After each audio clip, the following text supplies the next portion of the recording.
bin der Michael Hengst. Ich bin der Producer von Wild River Games für das neue Book of Heroes. Das ist das neue Rollenspiel in dem Schwarzen Auge-Universum.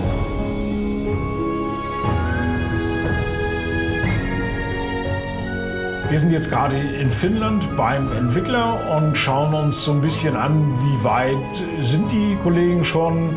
Wir sind zwar mitten in der Beta-Phase, aber haben einfach mal einen Tag gestört und schauen den Entwicklern mal ein bisschen über die Schulter.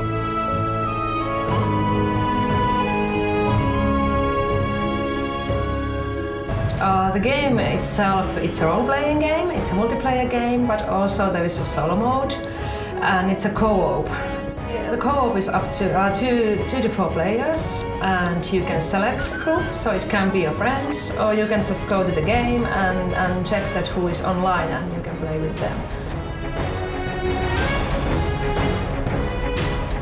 And the co-op, the idea is that we would like to bring more the tabletop feeling into the game. So it's not that kind of action-based RPG, and we would like to people have more options than just go for a fight. So there will be puzzles, and there will be also different options that you can choose.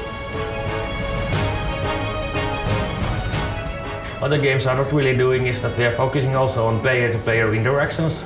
So all the characters have their own missions, their own ideas, they want to do their own thing, and then you have to actually talk with the other players, do puzzles together, feel like I want to do this, he wants to do that, she wants to do that, and also, okay, do we do all of these things?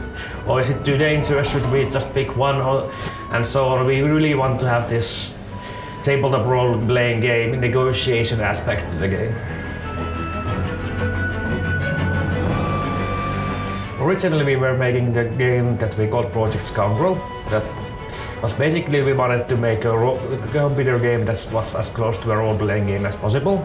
And a part of that plan was to bring in an actual role-playing game system so that people would be more familiar with the game and it would have a more tabletop feel. And then we met a lot of people, and at some point we were offered the opportunity to work with the Dark Eye license.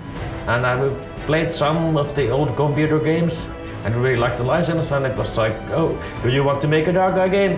Yeah, we would like to make a Dark Eye game, and then we basically started working on that and doing some plans like how we would adapt the Scoundrel system to the Dark Eye, and that was pretty much it.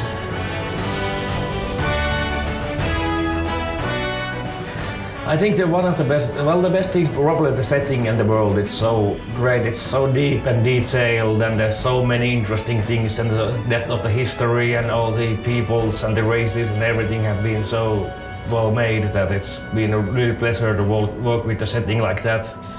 I think that the biggest challenge working with a Dark Eye license, or maybe licenses overall, is that there is a huge amount of information and knowledge that you should adjust in a sort of short time.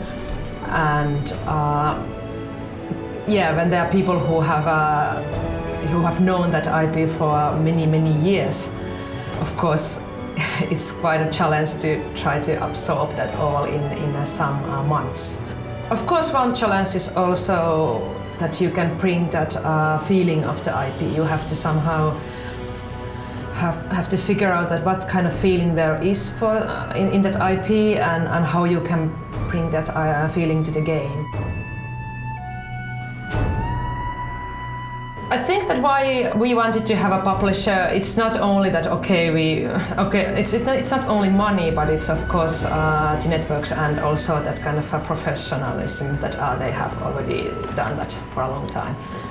And for indie doing self-publishing, I think it's not that easy really to stand out from all of those games. We are hoping there's more to come. If of course it's still up in the air because the game is not yet finished, but we are planning, because the world is huge, there's so much material we can use, there's enough material for like 10 years, so we are planning to introduce new professions, new magic styles, new environments, new enemies, more adventure content, more personal storylines and stuff like that. So there's actually so much to draw from. We can do it forever.